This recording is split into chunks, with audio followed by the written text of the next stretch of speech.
नमस्कार, मैं हूं आलोक मेहता। एचएसआई में आपका स्वागत है। हमारा अनुरोध है कि आप एचएसआई देखें, लाइक करें, सब्सक्राइब करें, मित्रों को, ग्रुप्स को फॉरवर्ड करें। जब भी आप कोई संदेश भेजते हैं तो उनसे ये भी आग्रह करें कि वे भी सब्सक्राइब करें, ताकि अधिकाधिक दर्शकों तक नियमित रूप से हमारी बात पहुंचे, अधिकाधिक दर्शक हमारे साथ जुड़े। यही एक हमारा लक्ष्य भी रहता है कि अधिक लोगों तक अपनी बात पहुंचा सके और उनकी राय और आपकी राय भी हमको मिलती रहे। होलिका दहन, बुराई पर अच्छाई की विजय। सवाल है कि अमेरिका ने ईरान पर इजराइल के साथ मिलकर जो हमला किया है और उससे पूरा मध्य पूर्व एक तरह से आधा जल रहा है। ईरान तो तबाही की तरफ है ही। अब इसमें बुराई पर अच्छाई की विजय है या बुराई पर बुराई की विजय है, ये तो आने वाले दिनों में देश दुनिया तय करेगी। निश्चित रूप से ईरान में जातियां थीं, गड़बड़ियां थी, बहुत समस्याएं थी, हजारों लोग बीच में मारे गए, प्रदर्शन करते रहे, तानाशाही जैसी स्थिति रही। आतंकवाद के गुटों को समर्थन का आरोप भी रहा और कहीं की गतिविधियों को और परमाणु हथियार बनाने की कोशिश के आरोप अमेरिका लगाता। लेकिन अमेरिका ने वेनेजुएला पर जिस तरह से सत्ताधारी को उठा करके, जैसे कह सकते हैं, अपहरण ही कर लिया अपनी सैनिक कार्रवाई में और उनको उठाकर ले गए, राष्ट्रपति को वेनेजुएला को ले गए। और अब ईरान में भी एकमात्र था कि भाई जो इनके सरगना है, सबसे प्रमुख है खमेनी, उनका नाश करना है। कर दिया गया। खुद राष्ट्रपति ट्रंप ने घोषणा कर दी। ये सब बातें तो आपको मालूम है। मेरा ये कहना है कि सबसे अधिक प्रभावित होती है महिलाएं, और इसलिए मेरा पूरी बातचीत को मैं महिलाओं पर अधिक केंद्रित करूंगा। निश्चित रूप से महिलाएं भी इकोनॉमी पर निर्भर है, राष्ट्र की सामाजिक और राजनीतिक व्यवस्था पर भी निर्भर है। लेकिन ईरान की महिलाएं, बाहर लगता है कि कट्टरपंथी देश है, लेकिन वहां बहुत जागरूक महिलाएं हैं। और मैं इसलिए दावे के साथ कह सकता हूं, बहुत कम पत्रकार होंगे, जाते रहे हैं अलग बात है, बाद में भी गए हों या पर्यटक की तरफ गए हों, लेकिन मैं उस समय गया हूं 1996। अंदाज लगाइए, 20 और 10 आप देखिए पाए, एक तरह से 30 वर्ष से अधिक समय हो गया। और ऐसी स्थिति में जो तब भी महिलाओं की क्या स्थिति है, स्थितियां सुधर रही थी, ये भी सही है। एक महिला मंत्री से मिलने के लिए ही हम जा रहे थे।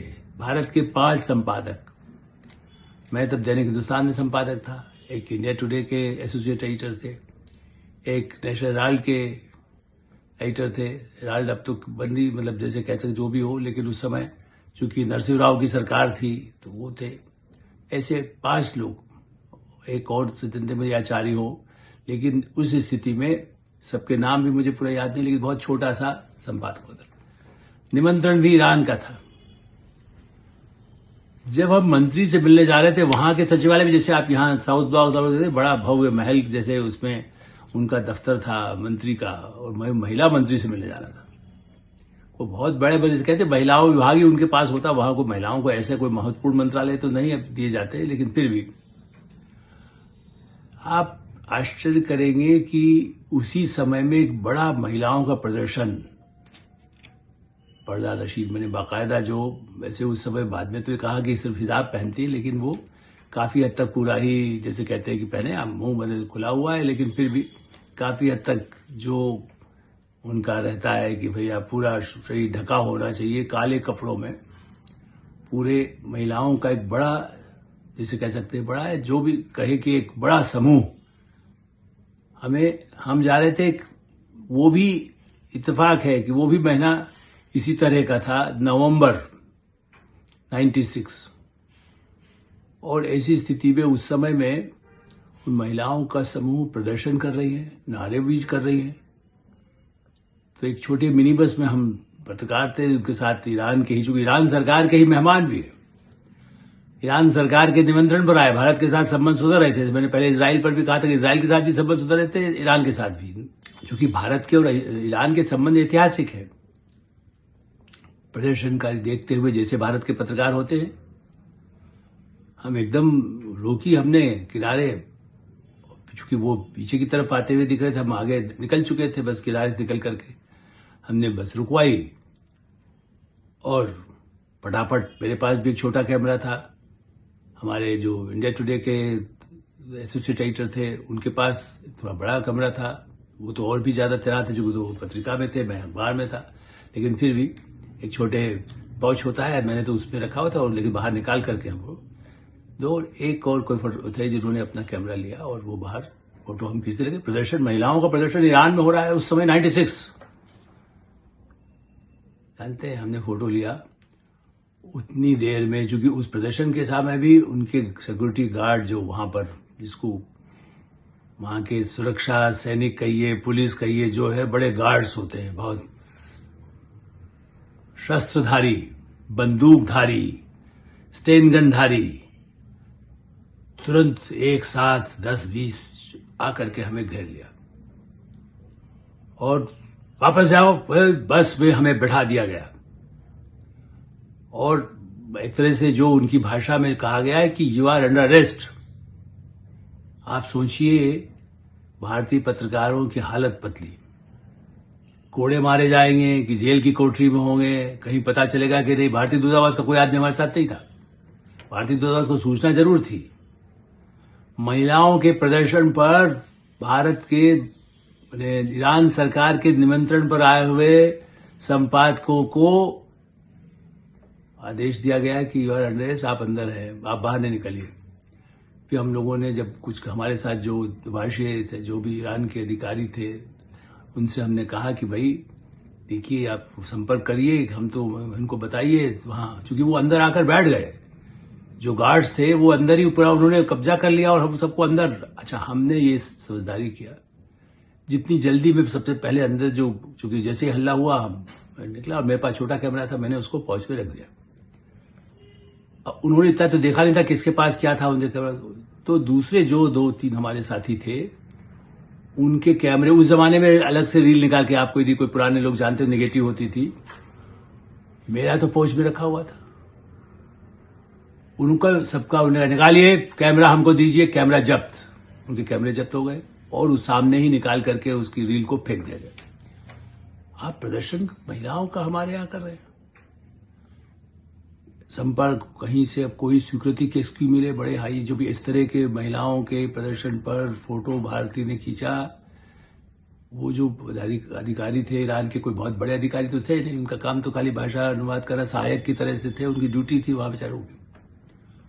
वो संपर्क करते रहे किसी अब डायरेक्टर से, फिर उसके पास, फिर सेक्रेटरी, जो उनके अधिकारी होते हैं। 3 घंटे हमें बस में, छोटी सी मिनी बस में, करीब 3-3.5 घंटे तक लगभग ये रहा कि अब जेल से तो बचना मुश्किल होगा, क्योंकि कुछ सुनवाई नहीं हो रही है। तो गार्ड बिल्कुल ऐसा, कहीं भी निगाह, कहीं नीचे नहीं उतरेगा, कोई शुम भी नहीं जा सकेगा, और तो अपना उनका तो बिल्कुल ऐसा जैसे होता है ना सैनिक कार्रवाई। ठीक है, कहने को आप कह सकते हैं 3 घंटा क्या है, आप बस में बैठे सकते हैं, आप 6 घंटे बैठे सकते हैं, हम लोग दिन भर भी यात्रा कर सकते हैं, लेकिन जब आपके सिर पर बंदूक लटकी हो और कहा जाए कि अंडर अरेस्ट है आप, अब जब हो सकता है आपको जेल होगी, कोड़े पड़ेंगे या जेल में कतई सड़ेंगे, क्या सजा होगी पता नहीं, महिलाओं के साथ आपने उनका फोटो खींच लिया है, इसको कह सकते हैं खुदा खैर करे। हम लोग बाद में जो ऊपर से निर्देश आया, कुछ भारत सरकार ने भी कोई संपर्क किया होगा या उन्होंने भारत दूतावास ने संपर्क किया होगा, चूंकि सूचनाएं तो मिल जाती हैं, तब उतनी ज्यादा ये मोबाइल फैसिलिटीज भी उतनी अधिक सक्रिय नहीं थी। आप याद करिए 96 में ऐसी स्थिति में कोई संपर्क होकर के राम राम करते हुए, इसको कह सकते हैं, या खुदा बचाए, आप दोनों दृष्टि से कहे, हम लोगों को फिर बस आगे जाने की अनुमति मिली और महिला मंत्री से मुलाकात। अब चलिए, तो महिलाओं की वैसे वहां इज्जत, महिलाएं जो मंत्री से मिलने गए हम, बड़े भारी भव्य रूम, जिसको कह सकते हैं कि बड़ा आलिशान, और वहां पर बोर्ड लगा था, अल्लाह की सबसे खूबसूरत, अल्लाह का सबसे खूबसूरत उपहार है बेटी। मैं इसको ट्रांसलेट इसलिए कर रहा हूं कि वहां जो उसमें भी लिखा था, इंग्लिश में भी लिखा था, लेकिन मैं यही कहूंगा कि जो बेटी है वो अल्लाह का सबसे बड़ी गिफ्ट है, सबसे बड़ी गिफ्ट बेटी। और बेटियों का यह है कि प्रदर्शन कर रहे हैं तो उसकी अनुमति दें कि वो बाहर उसकी चर्चा हो सके। बेटियों की स्थिति ये कि उनके साथ, जबकि ये सही है कि वहां सुधार भी होते रहे, मैं फिर से जोड़ूंगा, लेकिन संसद में कितने हैं संख्या? 6-8, 290 की है, उसमें से परसेंट में देखें तो 6%, क्योंकि 16-18 बढ़ते, अभी जो हाल तक जो संसद रही है 16-18 सदस्य होते। तो आप बताइए 290 में 16 मतलब क्या है? आप जैसे कहते हैं चावल का दाना, या आप बताइए 290 में कहने को, लेकिन प्रतिनिधित्व उनको मिला हुआ था, तो इसलिए, लेकिन ठीक है, जब उन्होंने बात की कैसे लिबरल हैं, कितना महिलाएं क्या है, वो अलग उस समय कहानी। लेकिन मैं पहले इस पर चर्चा करूंगा कि महिलाएं ऐसा नहीं, जागरूक वहां है। उस समय भी, उससे पहले भी उन्होंने कई आंदोलन ऐसे किए महिलाओं ने, जिसकी वजह से उन्हें मिला। ये भी एक श्रेय दिया जाना चाहिए कि रजा शाह दहलवी, उनके सत्ता काल में महिलाओं उससे पहले और ज्यादा कड़े कानून थे, उन्होंने थोड़ा सा उदारता दिखाई समय के साथ, थोड़ा धीरे धीरे, ऐसा नहीं कि नहीं है। उन्होंने बाकायदा कई इस तरह की छूट देना शुरू किया था। और लेकिन जब 70 क्रांति उनके खिलाफ, देखिए दहलवी तो जब वो कब से समझिए 53 या कब से उनका शाह का शासन वहां था, और अमेरिका ने ही शाह को लाए थे, ये भी सही है। उस समय भी उनकी इच्छा चाहे चुकी, तेल तो तब भी था, मैं तेल की बात पे बाद में जाऊंगा, तेल तो तब भी था, लेकिन अमेरिका तब भी, उससे पहले से ही अमेरिका तो यही करता रहा है ना शुरू से। ब्रिटेन और अमेरिका का तो काम ही ये था, और ब्रिटेन से ज्यादा अमेरिका बढ़ता चला गया। आज की स्थिति में ब्रिटेन छोटा सा हो गया है, बिल्कुल अमेरिका पर निर्भर हो गया यूरोप में रहते हुए भी, और अमेरिका तेजी से अपना पूरी दुनिया में अपना पंजा, जिसको कह सकते हैं शिकंजा, उसने फैलाया है। तो ऐसी स्थिति में शाह को, लेकिन वो तो सत्ता वहां परिवर्तन होता रहता। 79 में जो क्रांति हुई उसमें महिलाओं की भी बड़ी भूमिका थी, जागरूकता आ चुकी थी, जागरूकता आने लगी थी बहुत महिलाओं में। ऐसी स्थिति में जो महिलाओं के लिए जो काम हुआ, शिक्षा साक्षरता उनकी बहुत, उसमें काफी सुधार हुआ। उनकी बने, वहां की महिलाएं बहुत पढ़ी लिखी है, विदुषी हैं, और वैज्ञानिक क्षेत्र में आप आश्चर्य करेंगे। आप, हम ये बात कर रहे हैं कि परमाणु, ये कई महिलाओं से हमारी मुलाकात हुई, जिनसे बातचीत के अवसर मिले वहां भी, जो विभिन्न क्षेत्रों में काम कर रही थी। और उसके बाद में भी जो सूचनाएं आती रही, कई पत्रकार भी रही हैं, भारत के प्रधानमंत्रियों से इंटरव्यू किए हैं, तो भारत के साथ संबंध रहे हैं। वहां साहित्य आप देखिए कि जिस तरह की वहां पर पुराना फारसी के जो साहित्य, वहां के शायर, आज भी उनकी मजार पर हजारों लोग जाते हैं। तो ऐसा नहीं है कि उनके यहाँ ज्ञान का भंडार कम था, भारत की संस्कृति की तरह उनका भंडार भी काफी अधिक था। मैंने पूरा एक ट्रेवलॉग, अपनी पुस्तक है हमारी, सफर सुहाना दुनिया का, मैं इसलिए कह सकता हूं अधिकृत रूप से कि यदि कोई चाहेगा तो वो कहीं से भी उसको अमेजॉन से मंगा भी सकता है, जिसमें ईरान का उस समय का चित्रण है, बाद में छपा, तब कुछ और बातें भी है उसके इतिहास को। और इसलिए मैं उसका जिक्र इसलिए करना चाहता हूं कि उसमें कितने बड़े पैमाने पर हम, सबसे सुखद बात क्या कहते हैं, आप हमारे आर्य संस्कृति की बात करते हैं ना, आपको जानकर के आश्चर्य होगा कि ईरान में भी यही माना जाता है कि ये जो है आर्य के ही, आर्यों के वंशज हैं ईरानी। ये इतिहास उनकी पुस्तकों में है, भारत में भी है, वर्ल्ड रिकॉर्ड में, इतिहास में, हिस्ट्री में मिलेगा आपको। ऐसा नहीं है कि वो कहते ईरानी पठार के रास्ते आए और यहां बस गए, और फिर वहां मूल रूप से पारसी थे। अब इस्लामिक बात के कई बहुसंख्यक हो गए सब कुछ, लेकिन वहां लगभग 45% आबादी मूल पारसियों की रही, फिर तुर्क रहे, कुर्द रहे, अरब रहे, और अन्य जातियों के लोग रहे। इसलिए मैं कह रहा हूं कि ईरान पर मैंने जब लिखा उस समय, मैं इसलिए आंकड़े तथ्यात्मक रूप से, फिर मुझे लगा कि नहीं, कहीं ऐसा ना हो कि मैं कुछ गलत जानकारी भी आपको दे दूं। और बाद में तो फिर 91% मतलब 91% तो शिया मुस्लिम है वहां। शिया सुन्नी पर में हम नहीं जाते, लेकिन ये भी एक इराक में, ईरान में भी पहले जिस तरह की स्थितियां हुई, और इसलिए तेहरान, और एक बहुत ही खूबसूरत जगह है तेहरान में जो हुआ, हमने महिलाओं को देखा आधुनिक, मतलब उनको ठीक है वहां हिजाब ऊपर मैंने सिर ढकना आवश्यक हुआ, लेकिन बाद में तो सब मतलब स्कार्फ जिसको कह सकते हैं, और खोले मैंने बाद में हमारे अभी बीच में भी कोई हमारी जर्नलिस्ट गई थी भारत की पत्रकार, तो उन्होंने वीडियो भी जारी किया, उसमें कहा गया कि नहीं, काफी लोग स्वतंत्र अपने हिसाब से करना चाहती है, कोशिश करती हैं, कई तरह के सुधार हुए, जबकि महिलाओं पर जाति भी होती रही। तो वो जो क्रांति हुई, इस्लामिक क्रांति अयतुल्लाह खुमैनी के समय, उसमें फिर धीरे धीरे कड़े कानून महिलाओं पर आने शुरू हुए। उनका काम बच्चे संभालना है, बच्चे पैदा करना है, कहीं करना है, लेकिन उसके साथ साथ सुधार और ये दोनों अत्याचार जारी रहे। शिक्षा के लिए माना भी गया, शिक्षा के लिए फिर बाद में शिक्षित हो, लेकिन शिक्षा के आप ये नहीं कर सकते। बहुविवाह पर रोक लगी, लेकिन उसके बाद जो है वो सारे कानून महिलाओं के लिए। तो महिलाओं की भूमिका वहां बहुत महत्वपूर्ण है।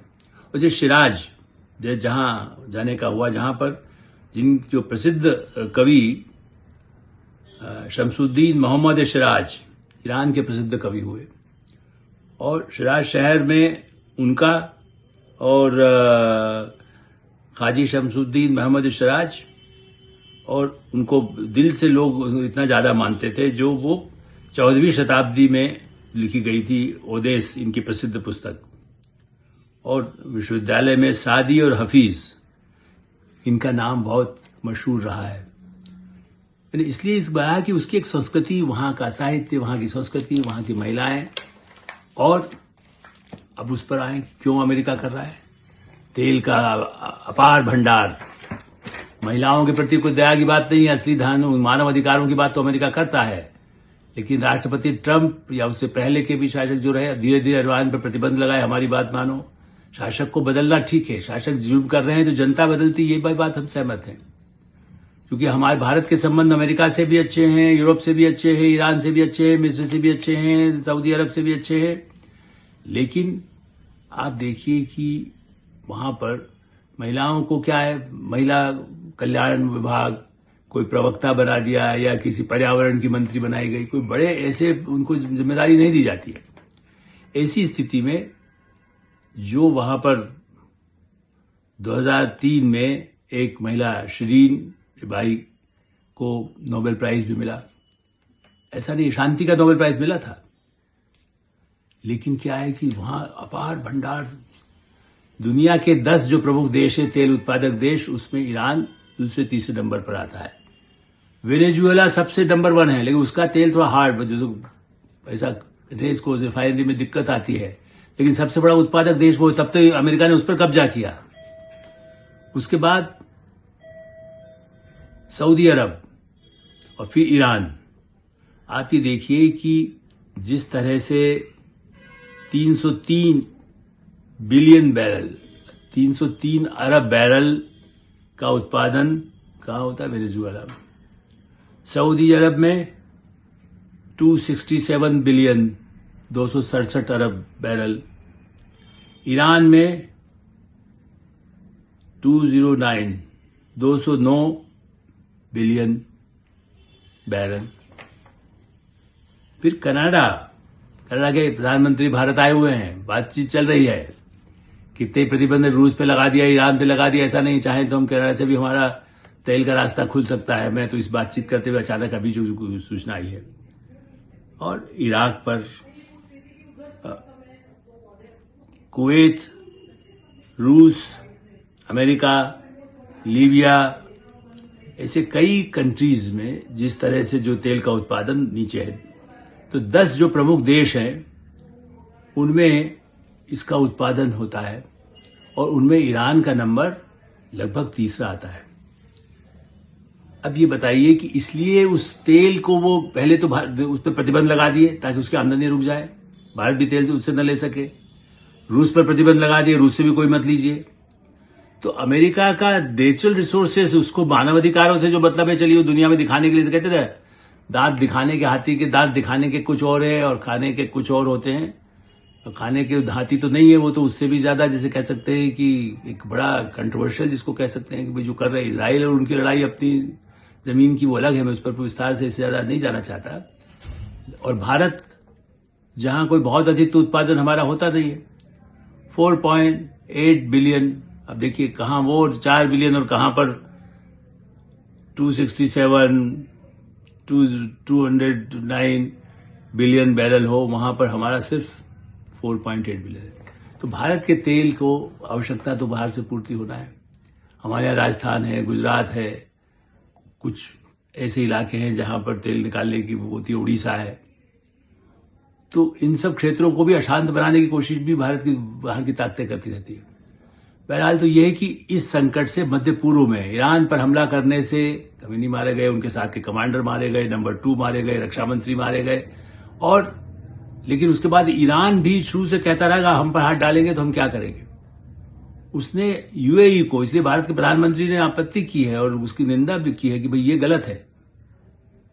यूएई का, संयुक्त अरब अमीरात का, इससे कोई, दुबई जैसे उस पर, अभी धाबी पर, इन पर सब पर बमबारी करने का कोई ईरान के लिए आवश्यकता नहीं थी, लेकिन उसने अपना बदला, चूंकि वहां कहीं कहीं जगह सैन्य ठिकाने चूंकि बना रखे थे, कुवैत में, सऊदी अरब में, जहां जहां अमेरिका ने अपने ठिकाने बना रखे हैं, वहां पर उन्होंने कहा कि नहीं, हम तो अब यहां पर यदि है तो हम डालेंगे। और बम पिछली बार भी कुछ महीने पहले किया ही गया था प्रतीक के रूप में, लेकिन इस बार उसने बार बार उन देशों पर जो अपने पड़ोसी हैं, और कहने को इस्लामिक कंट्रीज है, रमजान का महीना चल रहा है, उसके बाद भी पहले तो ईरान पर जो हमला किया गया वो भी दुर्भाग्यपूर्ण है। उस बातचीत का दौर चल रहा था और सबक का वो तो चलो CIA और मोसाद इजराइल की, चूंकि इजराइल का सबसे ज्यादा ईरान से विवाद था कि वो हमको खत्म करना चाहता है, परमाणु हथियार बना रहा, अमेरिका कहता हमें खतरा है। ऐसी स्थिति में इजराइल का सहारा लेकर अमेरिका ने जिस ढंग से हमला किया, हथियारों में तो उसका मुकाबला है ही नहीं, सब कुछ निरस्त कर दे, मिसाइलों पर मिसाइलें, उनके भंडार, एक साथ 30-30 बम गिराए गए ताकि जहां भी कम्युनी मीटिंग कर रहे थे वो पूरा ही नष्ट कर दिया गया। उनके साथ पूरी मीटिंग में जितने उनके जो कमांड, सबसे प्रमुख सेना और रणनीति बनाने वाले लोग हैं, उन सबको मार दिया एक साथ, उनके परिवार के लोगों को भी मार दिया गया। बेटा भी है उनका, लेकिन कुछ और परिवार के जो सदस्य उस स्थान पर थे, उस कैंपस में, वो मार दिए गए, मर गए। उस पर हाहाकार है, रुदन है, महिलाएं पढ़ी लिखी हों, लेकिन आप सड़कों पर हजारों संख्या में लोग उमड़े पड़े हैं। एक उनका धार्मिक नेता है ना, कभी उत्तराधिकारी का चयन होगा, वो अलग समस्या है, तेल का है, लेकिन तो दुनिया में, और उन महिलाओं की जिनके पति मारे जाते हैं, जिनके बच्चे मारे जाते हैं, महिलाएं मारी जाती है, सवाल यह है कि अल्लाह की या दुनिया के किसी भी, ईसा मसीह में कहें, हिंदू देवी देवताओं में कहें, किसी भी धर्म में महिलाओं को सबसे बड़ा माना जाता है, क्योंकि वही तो मातृ शक्ति है, वही बच्चे देती है, वही उससे मानव जाति आगे बढ़ती है, लेकिन उन पर सबसे अधिक जुल्म होता है। इसीलिए मैं कहना है कि जो सबसे बड़ा अल्लाह का उपहार है, उस पर कोई भी, ईसा मसीह हो, हमारे भगवान शंकर हो, सब कोई नहीं चाहता कि महिलाओं पर वो हो। और ऐसी स्थिति में जो कुछ हो रहा है बहुत दुर्भाग्यपूर्ण है। शांति की जो भारत बार बार अपील कर रहा है, बातचीत के जरिए समस्याओं का हल होना चाहिए। उम्मीद करना चाहिए कि नामात्र शक्ति के लिए होलिका के इस अवसर पर एक संदेश यही हो सकता है कि लोग किसी तरह से खून की होली न खेलें, बमों की, बारूद की, उस तरह की ऐसी दिवाली न मनाएं जिससे कि हजारों लोग मारे जाएं। शांति की प्रार्थना करते हुए हम एटोसाई को विराम देते हैं। आप एटोसाई देखते रहें, लाइक करें, सब्सक्राइब करें, मित्रों को, ग्रुप्स को फॉरवर्ड करें, और आपकी कोई राय हो तो अवश्य अवगत कराएं। धन्यवाद, नमस्कार।